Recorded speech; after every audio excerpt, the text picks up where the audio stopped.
Trespassing might sound like a minor crime, just stepping somewhere you shouldn't. But for some, crossing the wrong fence or pushing open the wrong door has led to encounters far beyond imagination. These 4 disturbing true stories prove that some boundaries aren't just about property, they're about survival. Story 1: The Abandoned Farmhouse in Vermont. It was the kind of November afternoon where the world feels drained of color, the sky hung low, heavy with clouds, and the skeletal trees swayed in a cold wind. Megan gripped the steering wheel of her beat-up Subaru, humming to the radio as her friends Tyler and Chris argued in the back seat. They were on their way to a ski trip, but the GPS had rerouted them down a lonely, winding back road in rural Vermont. Tyler was the first to spot it. "Tyler, whoa. Pull over. You guys see that?" Just beyond a sagging fence stood a 2-story farmhouse, gray and rotting, its paint curling like old bark. Several windows were shattered, and the front porch leaned forward like it might collapse at any second. There were no trespassing signs, no driveway, just a rusted gate hanging half open. Megan slowed the car. "Megan, it's creepy as hell." "Tyler, exactly. Come on, just 5 minutes. We'll check it out." "Chris, bad idea. This is how horror movies start." Still, curiosity won.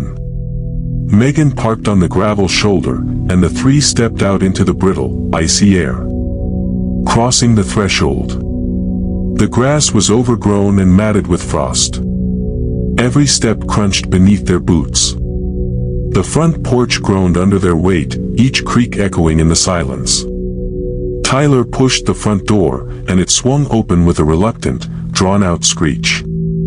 The air inside was stale and cold, smelling faintly of mold and something else, something metallic. Dust floated in the thin light spilling through broken windows. An overturned table lay in the center of the living room.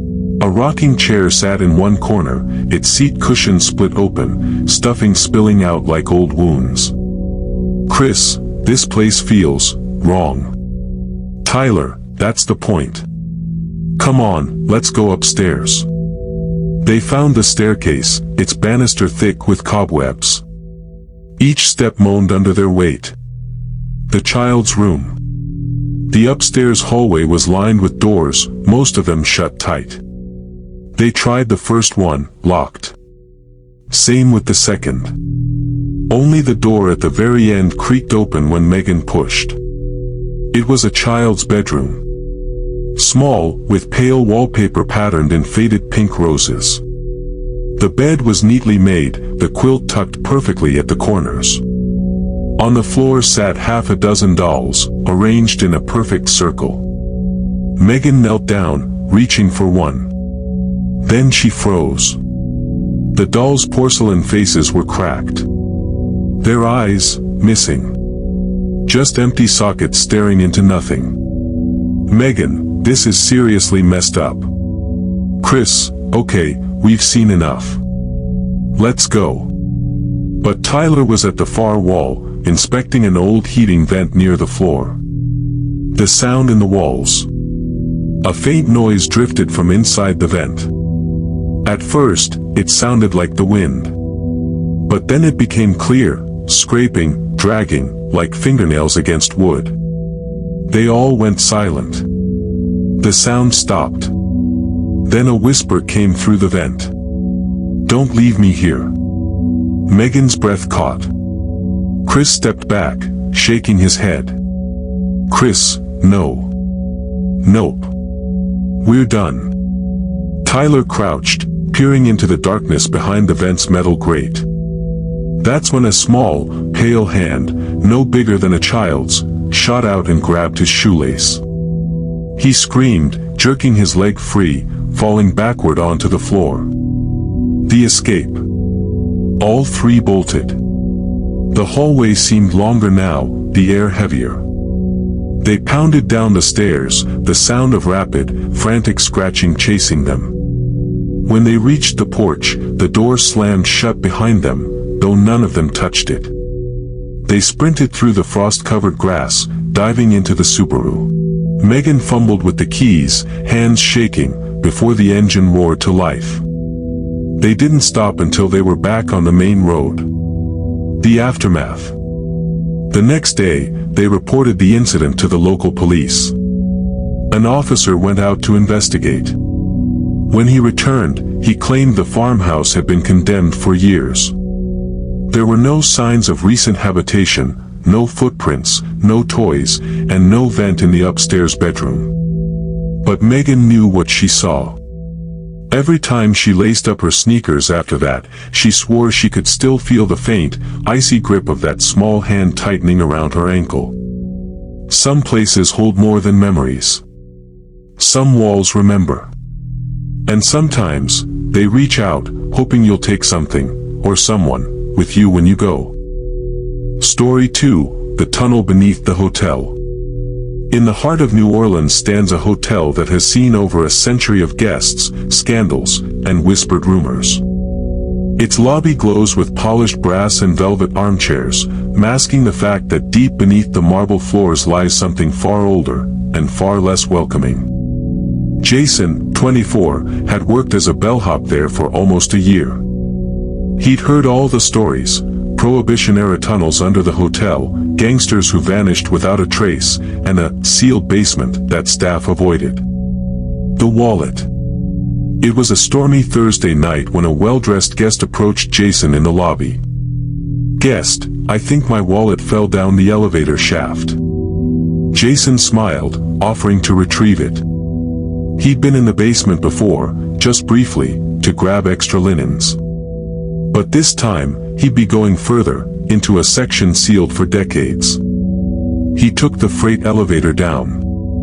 The basement was damp, lit by a single flickering bulb. The walls were stained brick, the floor littered with old crates and broken furniture. The air was colder here, heavy, almost wet. He spotted the wallet near the base of the shaft, its leather glistening faintly under the light. As he bent to pick it up, something caught his eye. An arched brick doorway, half hidden behind stacked furniture.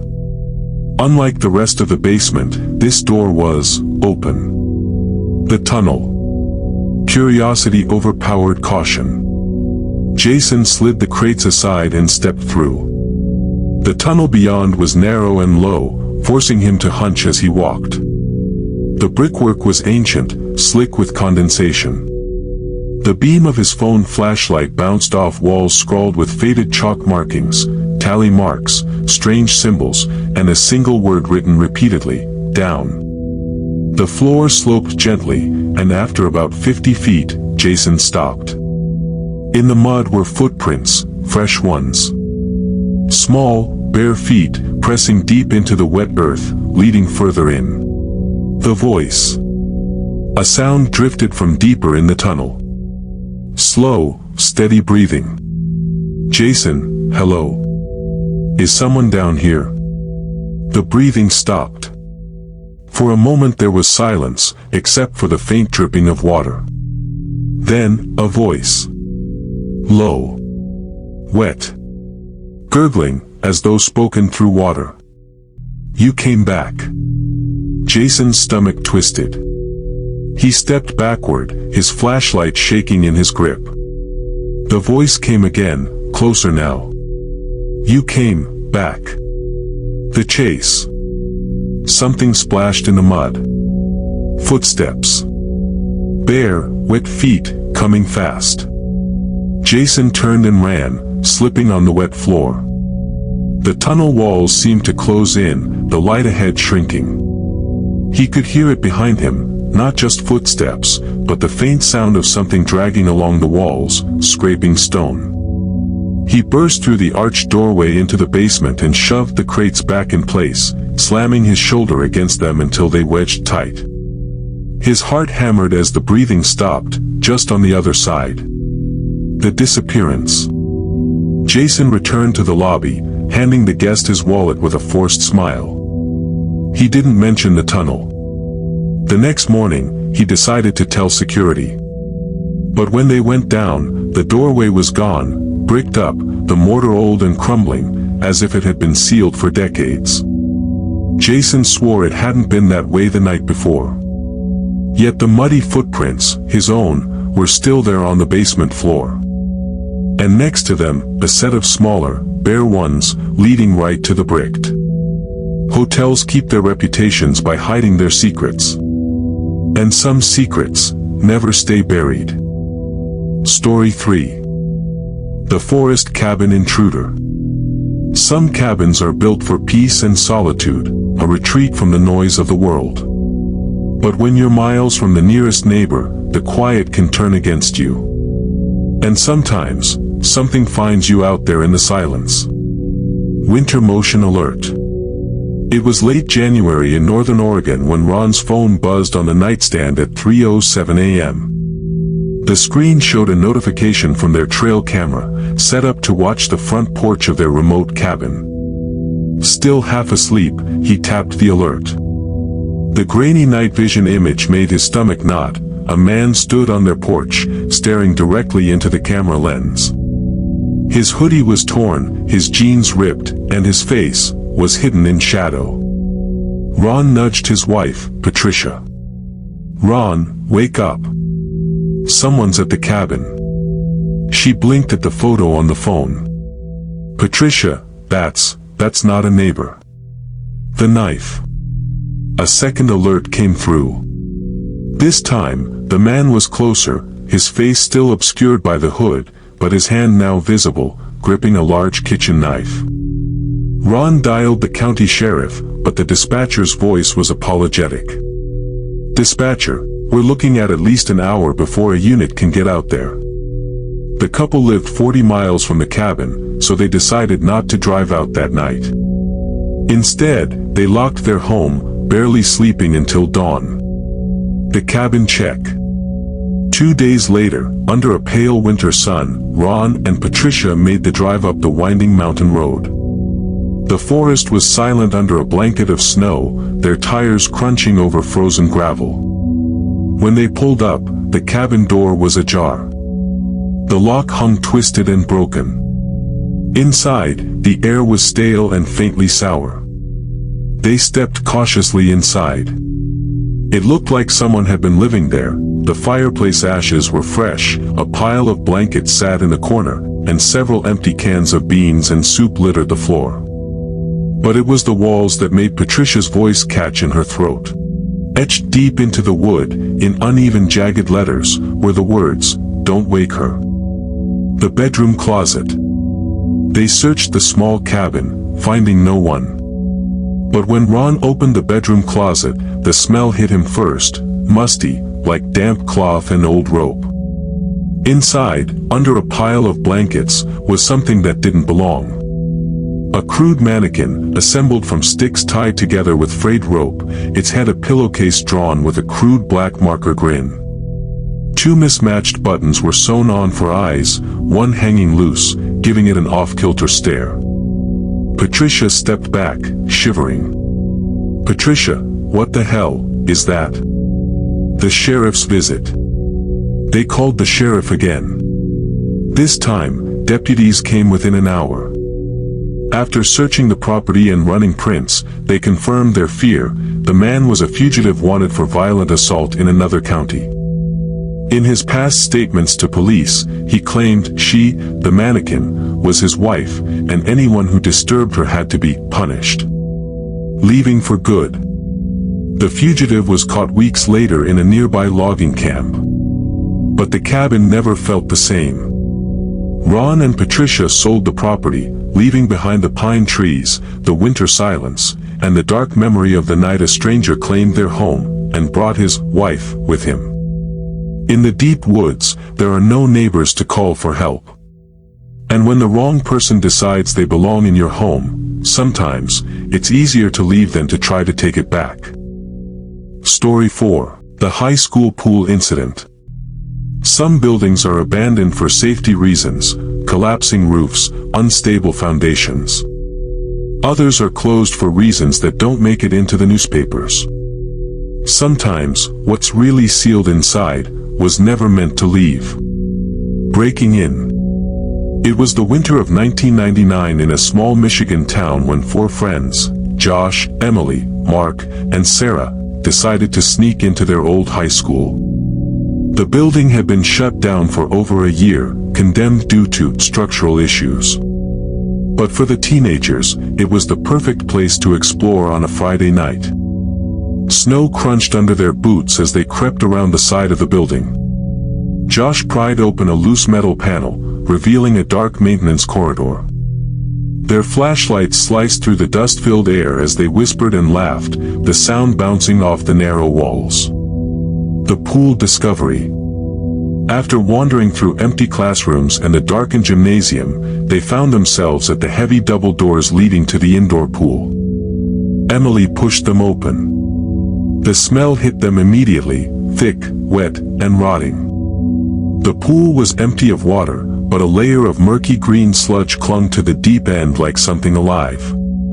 Rust-stained tiles surrounded the edges, and graffiti covered the walls, strange symbols, words in languages none of them recognized. Mark shined his light across the pool, pausing at a set of old metal bleachers. That's when they heard it, a faint splash. The man in the pool. At first, they thought it was an animal. But then a shape moved in the sludge at the deep end.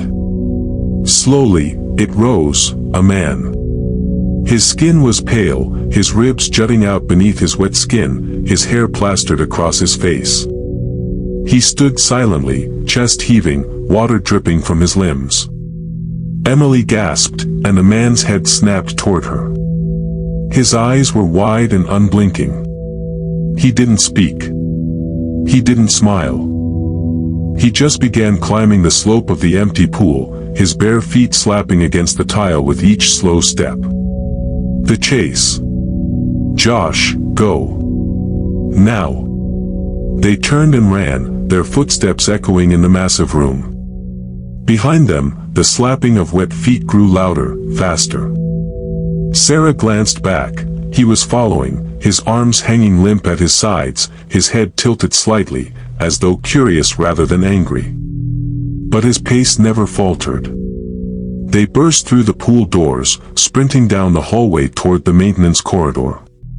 The sound of pursuit stayed close, never rushing, never slowing. The exit. They squeezed through the loose metal panel and tumbled into the snow. For a moment, the night was silent, until a shadow appeared behind the panel opening. The man stood there, dripping, staring out at them. He didn't step outside.